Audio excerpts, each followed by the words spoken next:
El día de hoy vamos a abordar un tema muy importante de parte de Dios, y le hemos colocado a esta predicación el rey Saúl y la actitud que Dios rechazó. El rey Saúl y la actitud que Dios rechazó.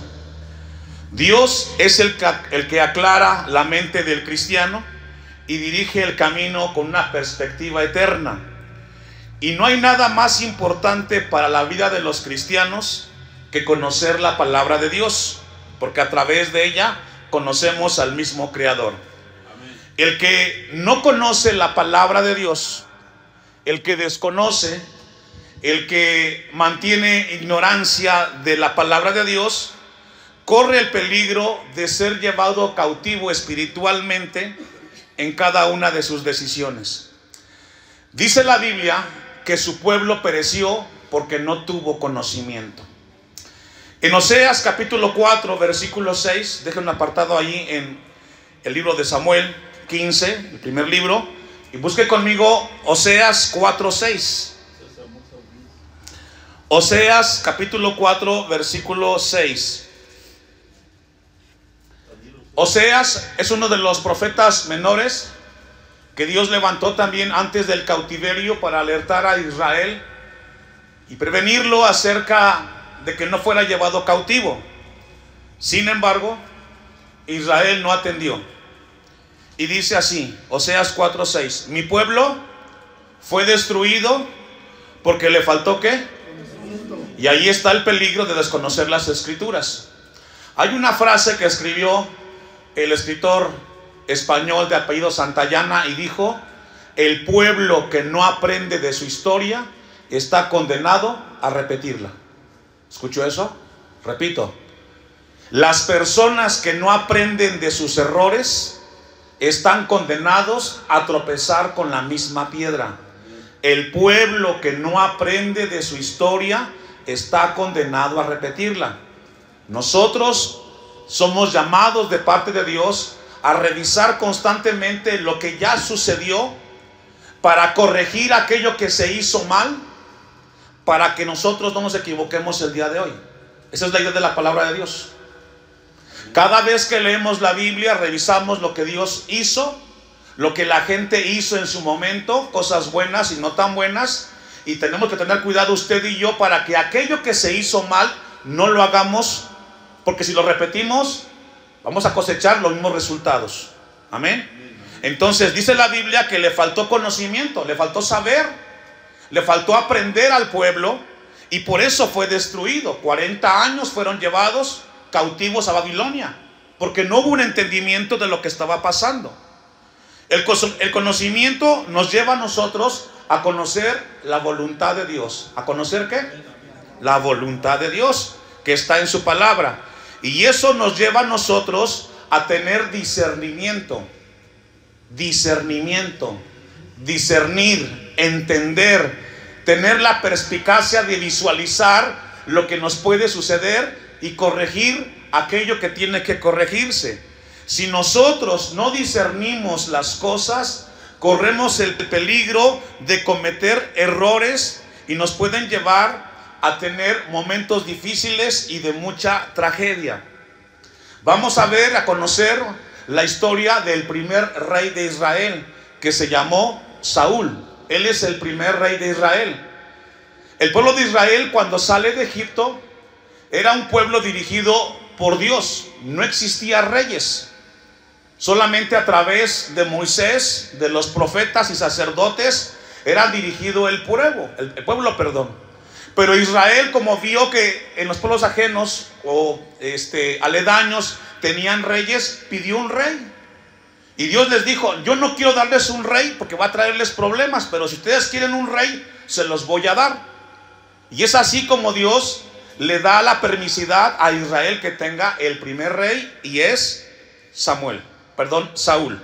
Vamos entonces a ver lo que sucede con la vida de Saúl. Vaya conmigo al primero de Samuel capítulo 15,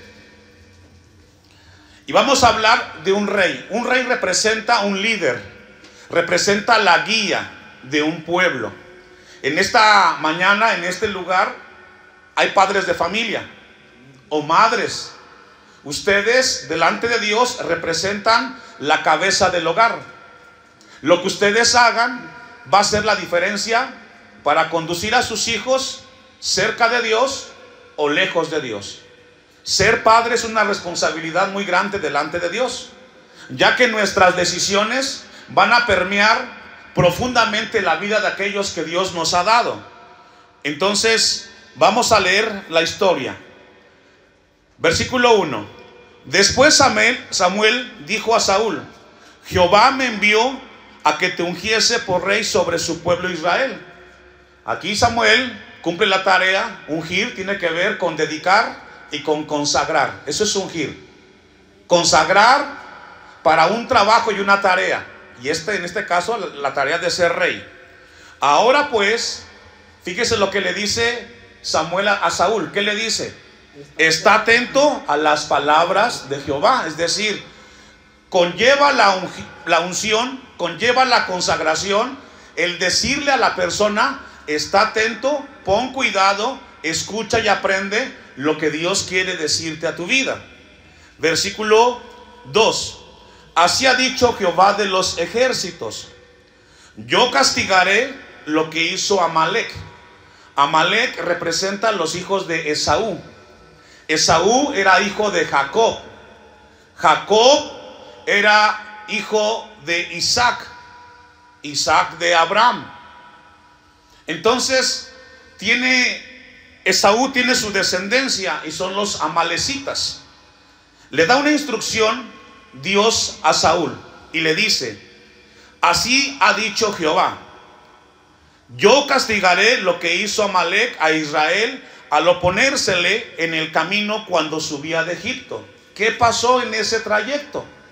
Israel venía de Egipto, se dirigía hacia la tierra prometida, y en ese trayecto se encontró al pueblo de los amalecitas. Iban más de 600,000 judíos en ese trayecto.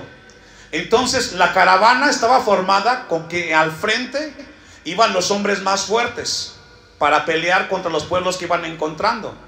Los ancianos y los niños iban hasta la parte de atrás para protegerlos y guardarlos. Pero cuando llegaron a la tierra de los amalecitas, lo que hizo Amalec fue atacar a los ancianos y a los niños y los destruyó. ¿Y sabe qué? A Dios no se le olvidó. Vamos a leer un poco de esa historia. Dejo un apartado ahí. Vaya conmigo a Éxodo capítulo 17, versículo 7 en adelante. Dijimos que los amalecitas son descendientes del pueblo de Esaú. Eso lo encontramos en Génesis 36, a los que anotan. Dice Éxodo capítulo 17, versículo 7, el momento del incidente y cómo se dio. Y llamó el nombre de aquel lugar Masá y Meriba, porque la rencilla de los hijos de Israel, y porque tentaron a Jehová diciendo: ¿está pues Jehová entre nosotros o no? 8. Entonces vino Amalec, descendientes de Esaú, y peleó contra Israel en Refidim. Y dijo Moisés a Josué: escógenos varones y sal a pelear contra Amalec. Ahora recordemos que Esaú era hermano en la fe, por decirlo así, de los israelitas. Pero hubo rencilla. Cuando ve el incidente, Moisés le dice a Josué: prepara a la gente más fuerte porque nos están atacando. Están matando a los niños y a los ancianos en la retaguardia. Y sal a pelear contra Amalec. Mañana yo estaré sobre la cumbre del collado y la vara de Dios en mi mano. E hizo Josué como le dijo Moisés, peleando contra Amalec. Y Moisés y Aarón y Hur subieron a la cumbre del collado. Y sucedía que cuando alzaba Moisés su mano, Israel prevalecía, mas cuando él bajaba su mano, prevalecía Amalec. Y las manos de Moisés se cansaban, por lo que tomaron una piedra y la pusieron debajo de él. Hemos leído muchas veces esta historia. El uno de lado y el otro de otro. Así hubo en sus manos firmeza hasta que se puso el sol. Y Josué deshizo a Amalec y a su pueblo a filo de espada. Y Jehová dijo a Moisés, fíjese lo que le dice Dios a Moisés: escribe esto. ¿Escribe qué? En un lugar, redacta que hoy los amalecitas nos atacaron, no nos dieron permiso. Escríbelo, Moisés. Y dice el texto: escribe esto para memoria en un libro, y di a Josué que raeré, quitaré, exterminaré del todo de la memoria de Amalec de debajo del cielo. Y Moisés edificó un altar y llamó a su nombre Jehová Nisi. Y dijo: por cuanto la mano de Amalec se levantó contra el trono de Jehová, Jehová tendrá guerra. ¿Con quién? Y llegó el tiempo. Y esto pasó en el tiempo del profeta y sacerdote Samuel, en el reinado de Saúl. Pasan los años, casi 400 años de este incidente. Y entonces viene el tiempo del Señor. Continuemos con la historia de Saúl. Eso fue lo que sucedió. Ahora, mire lo que le dice Dios a Saúl que tiene que hacer como rey. Versículo 2 del capítulo 15 del primer libro de Samuel. Así ha dicho Jehová de los ejércitos: yo castigaré lo que hizo Amalec. Ya vimos lo que hizo Amalec a Israel al oponérsele en el camino cuando subía de Egipto. Ve pues y hiere a Amalec. Y mire lo que le precisa Dios a Saúl: y destruye a todo lo que tiene. ¿Qué tiene que hacer? Destruir. Y no te apiades de él. Mata a hombres, mujeres, niños y aún los de pecho, los recién nacidos. ¿Es fuerte esto, hermanos? Muy fuerte, ¿verdad?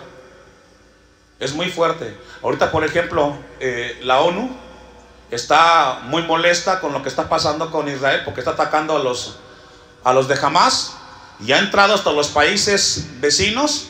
¿Y qué está haciendo? Destruyendo ¿cómo? Parejo, ¿cierto o no? Hay una palabra de Dios para ese acto.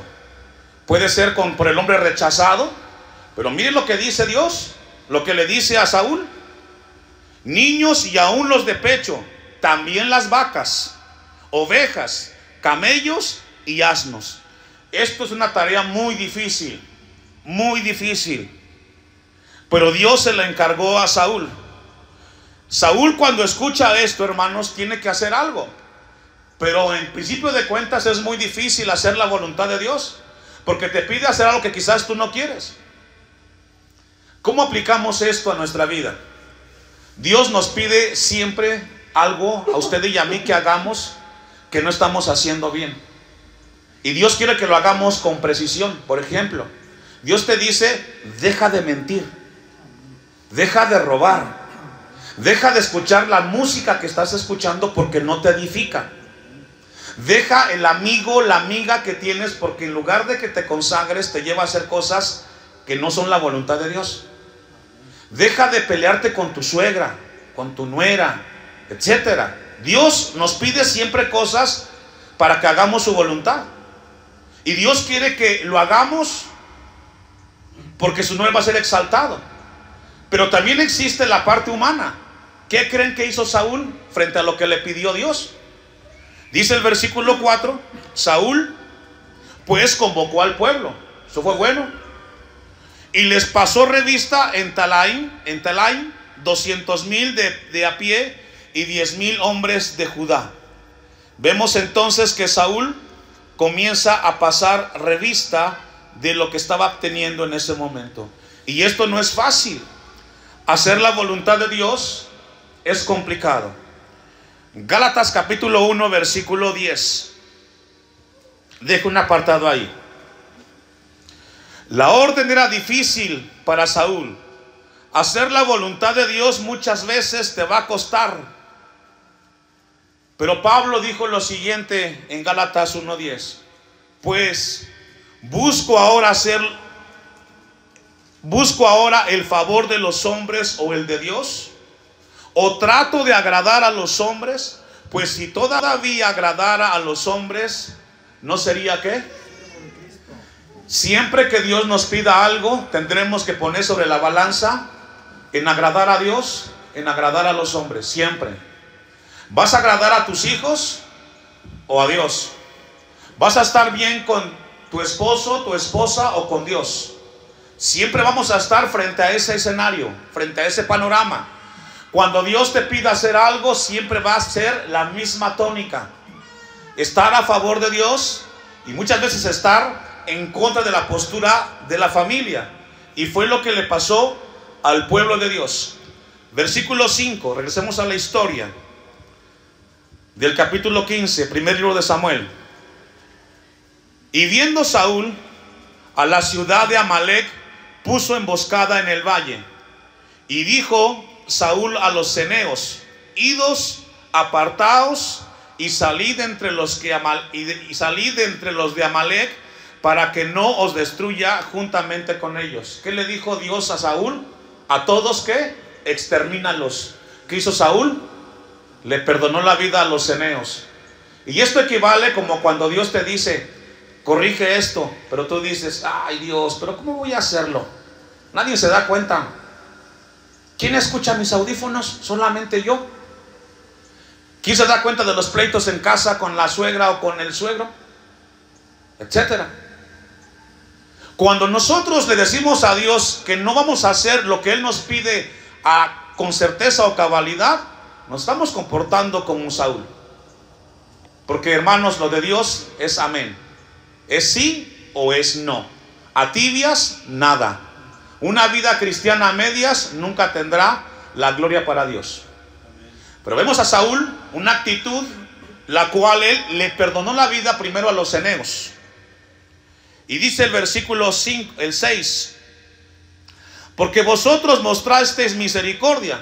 Eso se llama discernimiento. Tuvo discernimiento Saúl y dijo: bueno, sí, Dios me pidió esto, pero yo voy a hacer lo que yo considero que debe de hacerse. Eso es peligroso, hermanos. A todos los hijos de Israel. Y cuando subían de Egipto y se apartaron de los ceneos, de entre los hijos de Amalec. Y vemos entonces qué acción tomó Saúl. No fue la que Dios acepta. 7.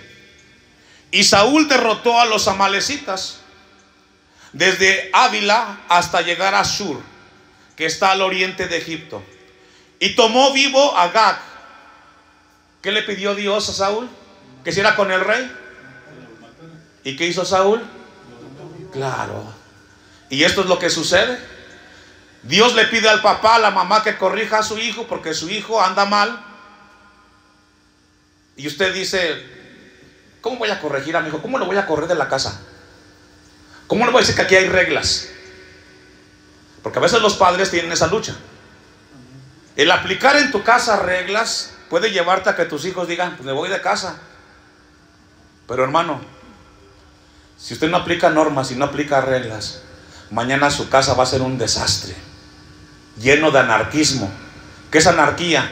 Cada quien hace lo que su gana se le da.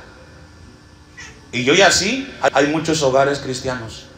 El papá y la mamá saben que el hijo anda mal, y en lugar de confrontarlo y llamarle la atención y decirle: a ver, hijo, yo te amo, yo te quiero, eso nunca va a cambiar, pero tú estás mal en esto y debes de corregirlo. Y si usted no toma una postura correcta, hermano, mañana va a tener un problema mayor. Y es así como muchos hogares que hoy tienen problemas, porque no quieren aplicar con sus hijos reglas. Y aunque estén grandes, a veces cuando llegan a mayoría de edad tienen más problemas los padres que cuando eran pequeños. Tienen familia y luego quieren llevarle otra. No, espérate, es una la que me trajiste, o uno el que me trajiste. Respétalo y respétame. Poner límites es lo que Dios le pidió a Saúl. Pero Saúl fue más inteligente, según él.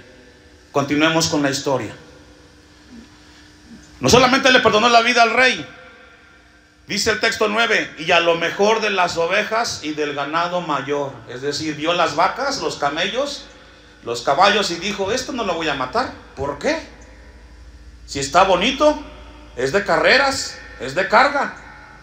Y comienza el hombre entonces a cuestionar la orden de Dios. Ganado mayor de los animales engordados, de los carneros y de todo lo bueno, y no lo quisieron destruir. Esa actitud no le gusta a Dios, hermanos. Mas todo lo que era vil y despreciable destruyeron. Y esto es algo que Dios nos pide que tengamos mucho cuidado nosotros, hermanos. Dios nos llama a nosotros a obedecerle y a tener cuidado, a diferenciar entre lo bueno y lo malo, entre lo santo y lo profano. Ezequiel 44, 21 al 23. Libro del profeta Ezequiel, capítulo 44, versículo 21. La actitud de Saúl fue una actitud que desechó o no aceptó Dios por la falta de entendimiento. Ezequiel capítulo 44, versículo 21. Ponga su vista ahí. Ninguno de los sacerdotes beberá vino cuando haya de entrar en el atrio interior. Es decir, cuando vengas a la casa de Dios, ven tus 5 sentidos. ¿A poco, pastor, llegan aquí gente tomada? Sí, han llegado. Uno se da cuenta. ¿Tiene algo de malo? ¿Es pecado? El apóstol Pablo dice: todo me es lícito, no todo conviene y no todo edifica. Y el templo, el cuerpo de usted y de mío, es templo y morada ¿de quién? Y hay que respetarlo, porque Dios nos lo dio.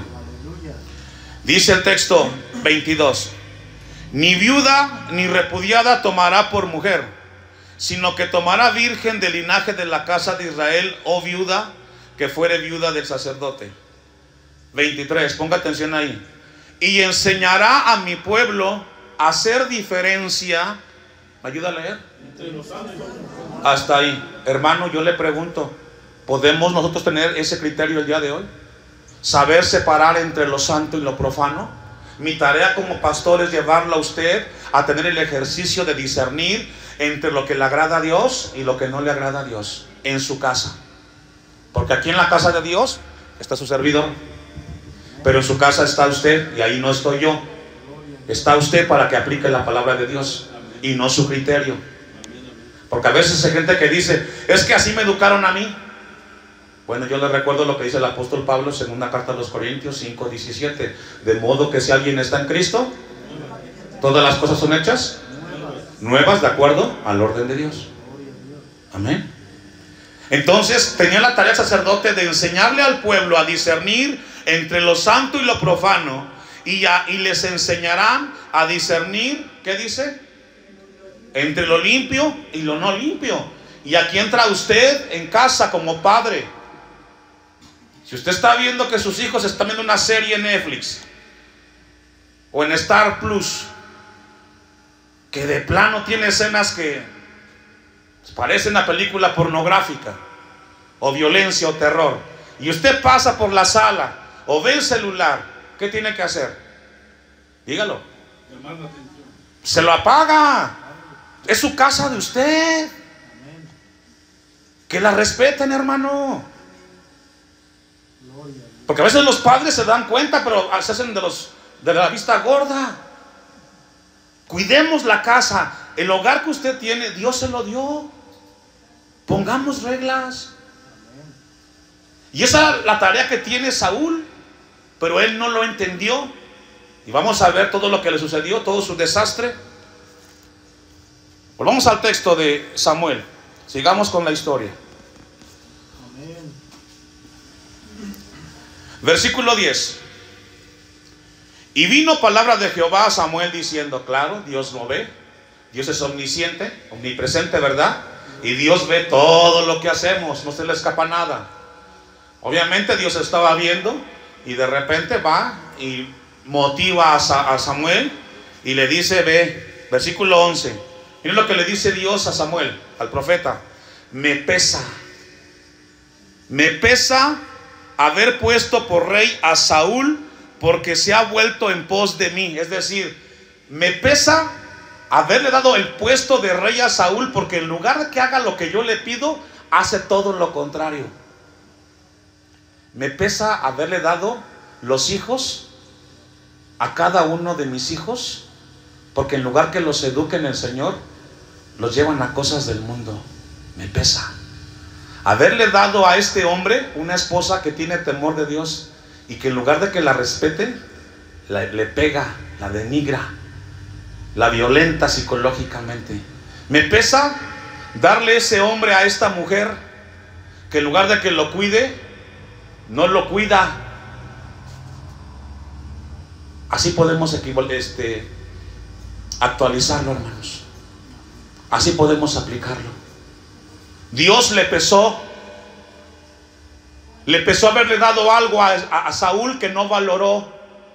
Hay cosas que Dios nos ha dado que usted y yo no valoramos. Y a veces Dios también dice, me pesa. Por ejemplo, si somos un poco más general, haberle dado a los pastores que tienen, porque no los valoran, no oran por ellos, no van al culto cuando deben de estar. Siempre he dicho, este lugar tiene que ser insuficiente los domingos. Y dice el texto 11, porque se ha vuelto en pos de mí y no ha cumplido mis palabras. Y esto le pegó a Samuel. Y Samuel se apesumbró.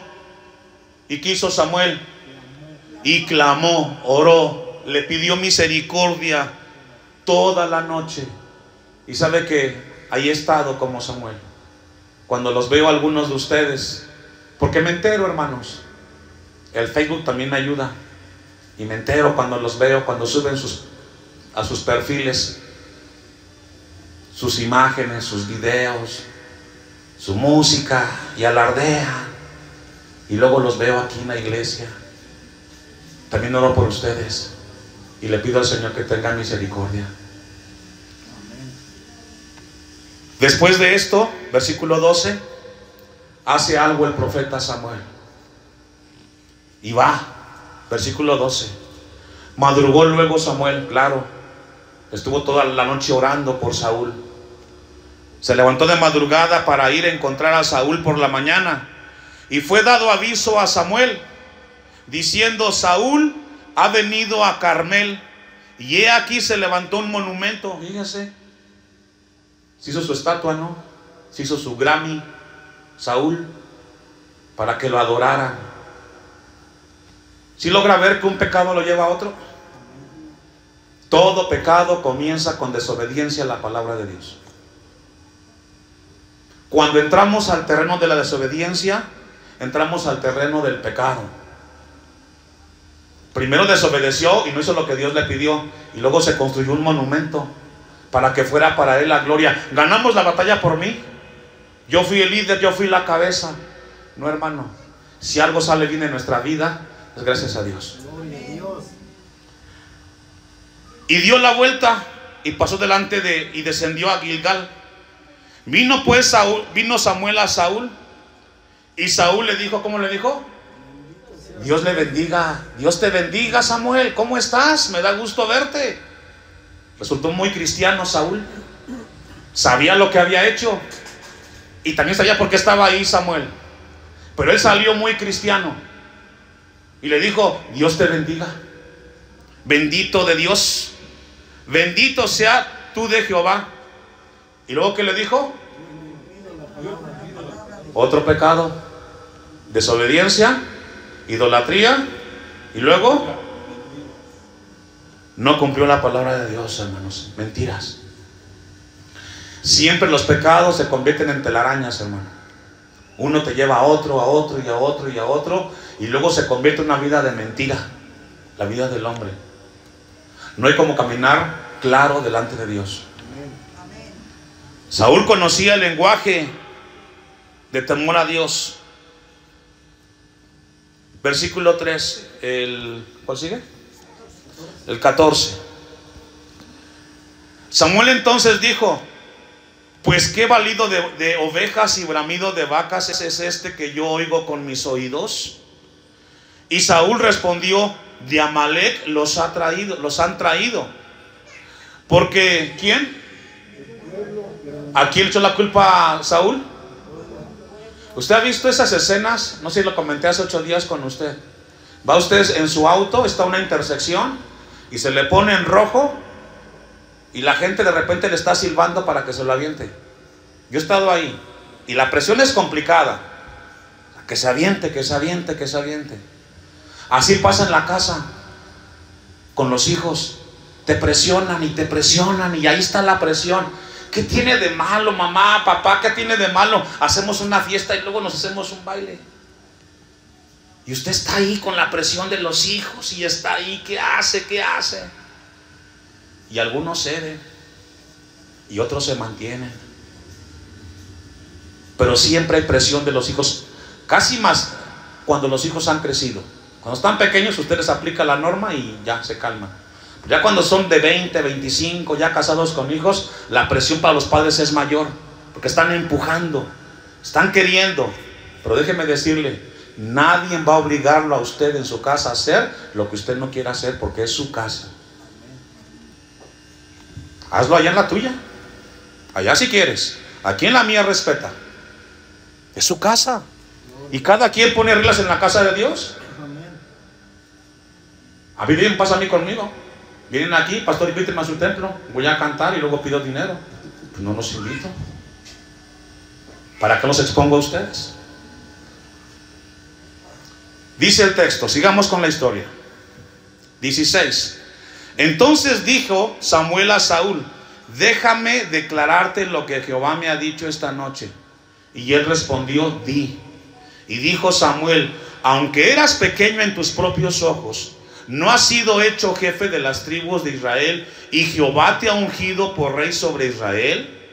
Y Jehová te envió en misión y dijo: ve, destruye a los pecadores de Amalec y hazles guerra hasta que los acabes. ¿Por qué pues no has oído la voz de Jehová, sino que ha vuelto el botín? ¿Has hecho lo qué?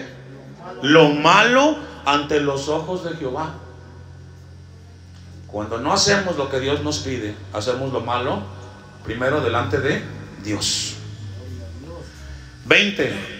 Y Saúl respondió a Samuel: antes bien he obedecido la voz de Jehová. Se llama cinismo.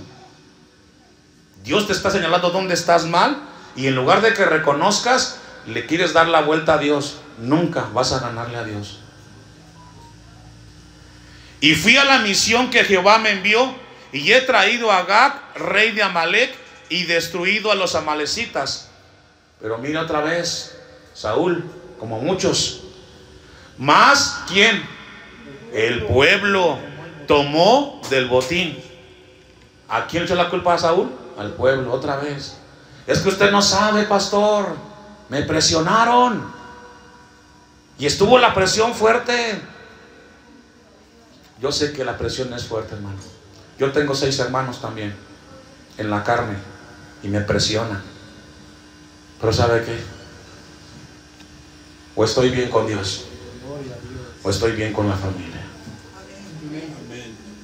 Y hasta hoy, pues camino solo. ¿Me duele? Claro que me duele. Son 6. Soy el mayor. Pero únicamente yo estoy en esto. Me ha pasado y sé lo que duele. Pero Dios o los hombres. Sobre el final, usted puede leer en su casa toda la historia, porque no vamos a terminarla de leer, pero sí podemos ir. Capítulo 16. Le dejo a usted de tarea todo lo que falta hasta el 35. Pero vamos al capítulo 16 para cerrar. Me llamó la atención. Le fue quitado el reino a Saúl y a su descendencia. Y dice en el versículo 1 del capítulo 16: y dijo Jehová a Samuel: ¿hasta cuándo llorarás a Saúl? ¿Le dolió a Samuel? Claro, te duele. Somos seres humanos, tenemos sentimientos y nos duele cuando Dios marca y pone límite. Habiéndolo yo desechado para que no reine sobre Israel, le quitó el reinado. Nunca más hubo ningún descendiente de Saúl sobre el trono de Israel, primero y último. Le costó su actitud. Llena tu cuerno de aceite y ven y te enviaré. ¿A quién? Isaí es el padre de David.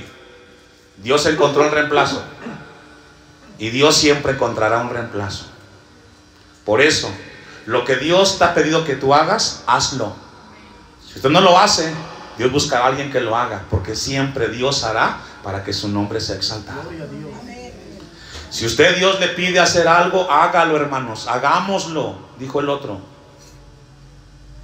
Porque si no lo hacemos, Dios buscará a alguien como David, conforme a su corazón, y haga lo que Dios le pidió. Y dice el texto 1: porque de sus hijos me he provisto. ¿Para qué? Vuelta a la página. Está la enseñanza. Hoy vuelta a la página. Dios nos ha hablado, hermanos, de actitudes que no le agradan a Dios.